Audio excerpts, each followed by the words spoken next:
Bulletin की शुरुआत इस वक्त की बड़ी खबर के साथ। आजम खान को बड़ा झटका लगा। जौहर यूनिवर्सिटी ट्रस्ट से सरकारी जमीन वापस लेगी योगी सरकार। रामपुर में जौहर यूनिवर्सिटी योगी कैबिनेट में दरअसल मुहर लगी। इस फैसले को लेकर देखिए कैबिनेट की मीटिंग यहां पर हुई और कैबिनेट की मीटिंग में ये बड़ा फैसला फिलहाल लिया गया। आजम खान की मुश्किलें थमने का नाम नहीं ले रही है और इसी कड़ी में आजम खान को एक बड़ा झटका लगा। जौहर ट्रस्ट से सरकारी जमीन योगी सरकार वापस लेगी। रामपुर में जौहर यूनिवर्सिटी है। योगी कैबिनेट की बैठक में ये बड़ा फैसला फिलहाल लिया गया। कैबिनेट की मीटिंग में कई बड़े फैसले लिए गए। जौहर ट्रस्ट से सरकारी जमीन वापस लेने के फैसले पर लगातार आपको बता दें सियासी प्रतिक्रियाओं का दौर तेज होते हुए नजर आ रहा है। इसी कड़ी में आपको बता दें योगी सरकार ने बड़ा फैसला ले लिया है। अब जौहर ट्रस्ट के पास नहीं होगी सरकारी जमीन को वापस लेने का फैसला ले लिया है योगी कैबिनेट ने। कैबिनेट की मीटिंग यहां पर हुई। इसी में फिलहाल ये बड़ा आपको बता दें फैसला फिलहाल हुआ है और इसी के तहत आजम खान को एक बड़ा झटका। हाल फिलहाल में आप बखूबी जानते हैं कि आजम खान की मुश्किलें बढ़ती हुई नजर आई थी। आजम खान के परिवार वालों की भी मुश्किलें बढ़ती हुई नजर आई थी और यूपी कैबिनेट की बैठक अब आज जब हुई तो कई महत्वपूर्ण प्रस्तावों को तो मंजूरी मिली ही, लेकिन इसी के साथ साथ ये भी आपको बता दें कि आजम खान को एक बड़ा झटका लगते हुए नजर आया। अवनीश विद्यार्थी इस खबर पर और ज्यादा जानकारी विस्तार से देंगे। अवनीश, योगी कैबिनेट की मीटिंग में बड़ा फैसला लिया गया।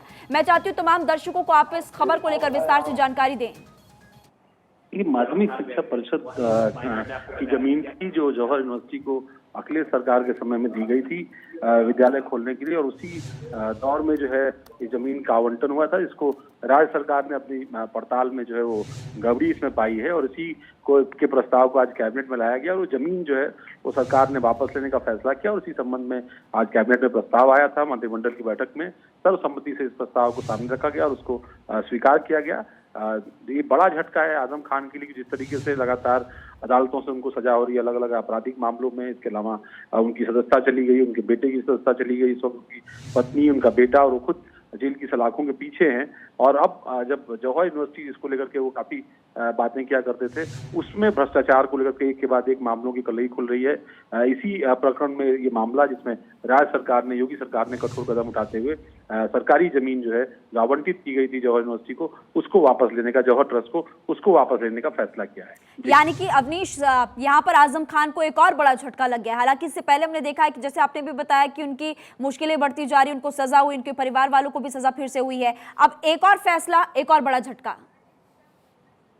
यह बिल्कुल ये बड़ा झटका है और इसीलिए जब सरकार ने बात को लेकर के निर्णय किया तब बहुत स्पष्ट तौर पर बात कही कि जो आवंटन हुआ था उसमें कई तरह की गड़बड़ियां थी और उन गड़बड़ियों को देखते हुए जो है वो रखा गया। कैबिनेट की बैठक में 7वें नंबर का बिंदु था ये और इसको इस रूप में रखा गया था कि जनपद रामपुर के पुराने मुर्तजा उच्चतर माध्यमिक विद्यालय के लिए आवंटित जो भूमि है उसको मौलाना जौहर ट्रस्ट से वापस ले जाने का प्रस्ताव जो है वो यूपी कैबिनेट प्रस्ताव में रखती है और उसी के बाद जो है कैबिनेट के मंत्रिमंडल के जो सदस्य थे सबने इसको जो है सहमति दी और उस प्रस्ताव को मंजूरी दे दी गई। जी बहुत बहुत शुक्रिया जानकारी देने के लिए अवनीश। तो देखिए अवनीश विद्यार्थी ने इस पूरी खबर को लेकर विस्तार से जानकारी दी कि आखिर कैबिनेट की मीटिंग में कैसे बड़ा फैसला लिया गया, कैसे कैसे चर्चा इस पूरे मामले को लेकर हुई और अंत में मुहर लग चुकी है। जौहर ट्रस्ट से सरकारी जमीन अब योगी सरकार वापस लेने वाली है और एक बार फिर से आपको बता दें कि यहाँ पर मुश्किलें आजम खान की बढ़ती हुई नजर आ रही है।